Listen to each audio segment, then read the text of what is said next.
Hey guys, all right, so tonight we're continuing our topic of the Revolutionary Era, and we're going to be focusing on a period of time called the Enlightenment. So you can see our SOL here listed to the side. You can read through it if you want. Today's main focus of our video is going to be the causes of the Enlightenment, or why the Enlightenment began, and then a big chunk of our video is going to be on the philosophers or the thinkers during the Enlightenment. So let's go ahead and jump right in.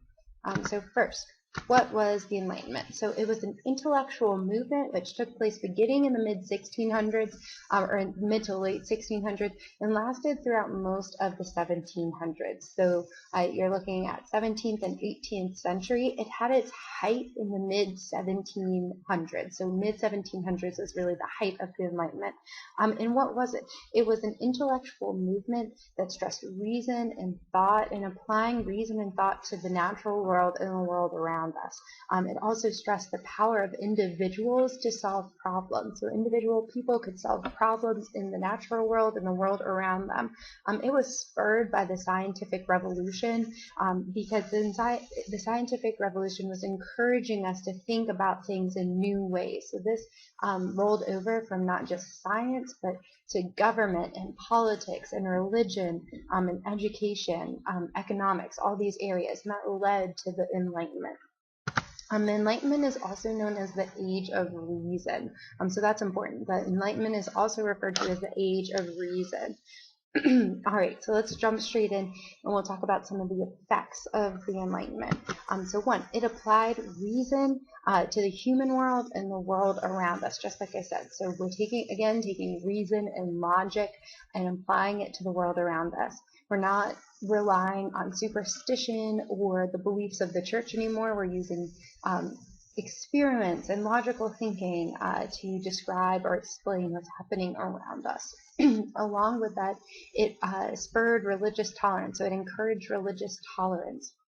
A couple things. One, the scientific revolution disproved a lot of the things that the Catholic Church, who had been the dominant religion throughout Europe, believed. So remember, think of Copernicus and Newton and Galileo. All these men that we talked about with the scientific revolution were disproving or proving that the church was wrong about the natural world and how things worked in our world. And so when they were proving the church wrong in those areas of science, it made people question the power of the church and the authority of the church. And they were thinking, well, if the church was wrong about all of these things with astronomy and anatomy and the world around us, then why would we rely on them for telling us how our social world should work, or just how our world, our government, our politics, how religion even should be. So it was really a time of religious tolerance because people were realizing that the Catholic Church wasn't right about everything. Also, the philosophers that we're going to talk about with the Enlightenment were really questioning the superstition and the rituals and the practices of the church, and the church's beliefs in general. And so their questioning of the church made way for more tolerance in religion. And last, democratic revolutions. So the Enlightenment directly leads to democratic revolutions, which we will see in America and France. We'll talk in 2 or 3 class periods. We'll talk specifically about the revolution that happened and took place in France and how the Enlightenment really encouraged that. But essentially, these new ways of thinking and people questioning the world around them in the forms of government and the way that society was working led to these revolutions. So traditional ideas about society and government, like the divine right of rulers, and the union of church and state. So that means that government and state being together, and the social classes that existed in Europe. So those 3 things were really being questioned. We'll see that in the French Revolution. The French had strict social classes. The church and the state, church and government were intertwined, and rulers were ruling by divine right, which is through God, remember, and all of these ideas are being questioned. So that leads to these democratic revolutions. So next, let's jump into some of the philosophers. So the first philosopher we're going to talk about is Thomas Hobbes. Hobbes wrote a book called Leviathan in 1651, and it explained his beliefs about the nature of man and government. So Hobbes believed that men were naturally bad and selfish creatures, and they were corrupt, and therefore they needed a really strong form of government to control them. So he thought that if there wasn't a really strong form of government, men would constantly be fighting and warring with each other because there was nothing to check the desires, these selfish desires of men. So again, he believes there needs to be a strong government, and he called this relationship between people and their government the social contract. He said it's a social contract that people give up some of their rights, their freedom to be governed so that society can prosper, and there's not this constant conflict, and that we can move forward as society, because otherwise we would just constantly be in a state of conflict and fighting each other. So that's a social contract, an agreement between the people and their government. And he believed that an absolute monarchy was the best type of government because you needed a really strong government, or a leviathan. A leviathan was like a monster, a really strong monster. So you needed a really strong ruler to combat those selfish ways of man and lay a heavy hand down on society and really can take control. So absolute monarch was the best to have. Next, we're going to talk about John Locke. He comes a little bit later than Hobbes. He has read Hobbes' work, and he writes 2 treatises on government in 1689. That's his important work. And in that, he says that all men are born free and with the rights to life, liberty, and property. That might sound familiar to you from some American ideals of life, liberty, and pursuit of happiness, the Declaration of Independence, think of, but his are life, liberty, and property. And so what John Locke says, he has a better outlook on man. He says that all men are born equal with these natural rights. That's what life, liberty, and property are. Natural rights, which are things that we just naturally have these. We are born with a right to life, liberty, and property. And that people come together and use their reason, that people have reason, and they know that they need a government to control society based on their reason. And so they come together and they give their consent to be governed. And the purpose of government is to protect these natural rights. So that's Locke in a nutshell. He says people are naturally, that we are naturally somewhat selfish, but we are born with these natural rights, and we have reason and logic, and so we know we need government to help us protect these rights, and we give our consent to be governed to protect our natural rights. So that's Hobbes and Locke in a nutshell.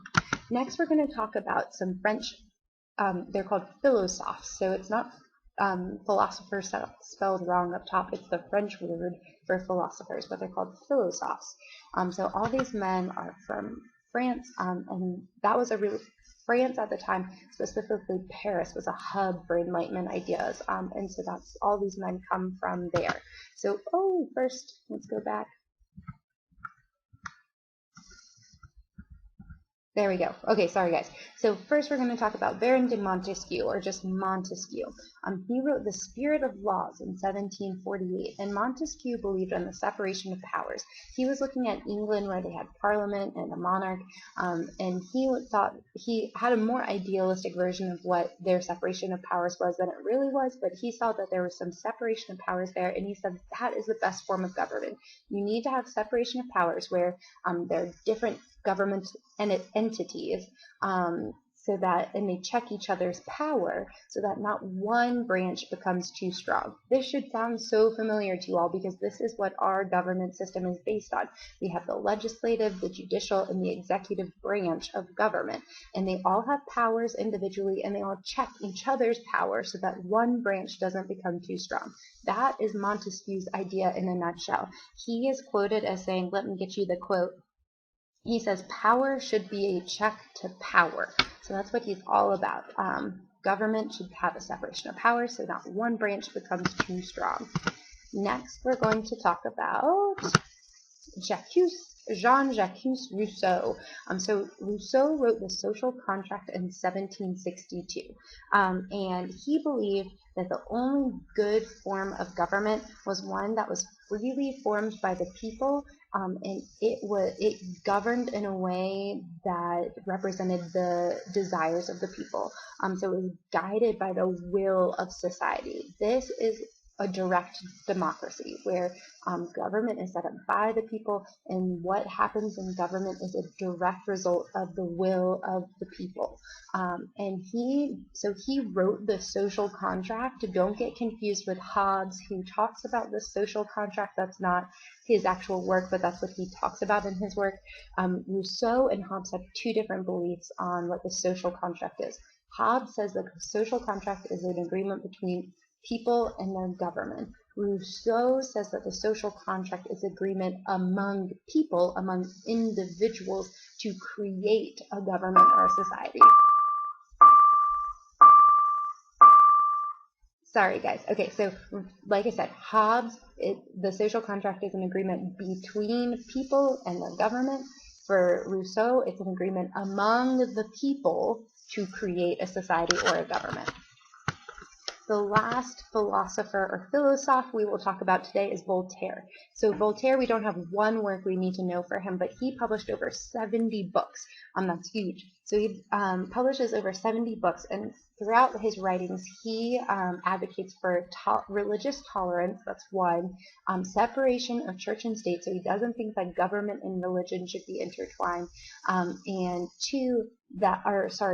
three, he advocates for freedom of speech. So those are his three big things: religious tolerance, separation of church and state, and freedom of speech. Voltaire, you can think of this quote from him. He said, "I do not agree with a word you say, but I will defend to the death your right to say it." So even if he doesn't think that you're right, or he agrees with someone, he believes that everyone has a right to freedom of speech. So those are our philosophers or philosophes that are important for us to know with the Enlightenment. So the influence of the Enlightenment, what happened because of the Enlightenment? One, revolutions in America and France. We already kind of talked about this. These ideas and these men's ideas directly influence society, and specifically people in France and America, to revolt and create new forms of government and new social contracts, new societies, ways that society are set up. And we will look more into that in future lessons. And then again, another influence of the Enlightenment can be seen directly in American political documents. So I've listed some of these below. The Declaration of Independence. You can directly see Locke's beliefs in the Declaration of Independence. Obviously, the Declaration of Independence was written by Thomas Jefferson, and if you sit with a copy of the Declaration of Independence and a copy of Locke's work, and you look at them side by side, you can see where everything that Thomas Jefferson borrowed from Locke. It's almost funny because they're like the same document. So the Constitution, you can see Montesquieu's ideas in the Constitution. Remember, he said that there should be a separation of power. That's how our government is set up. We have a separation of power and a checks and balances system so that no one branch becomes too strong. And lastly, our Bill of Rights. You can see Voltaire's ideas in our Bill of Rights, where we advocate for a separation of church and state, freedom of religion, and freedom of speech. All three of those are ideas that Voltaire advocated during the Enlightenment. So that is the Enlightenment in a nutshell for you all. Tomorrow we're going to be talking about art and technology.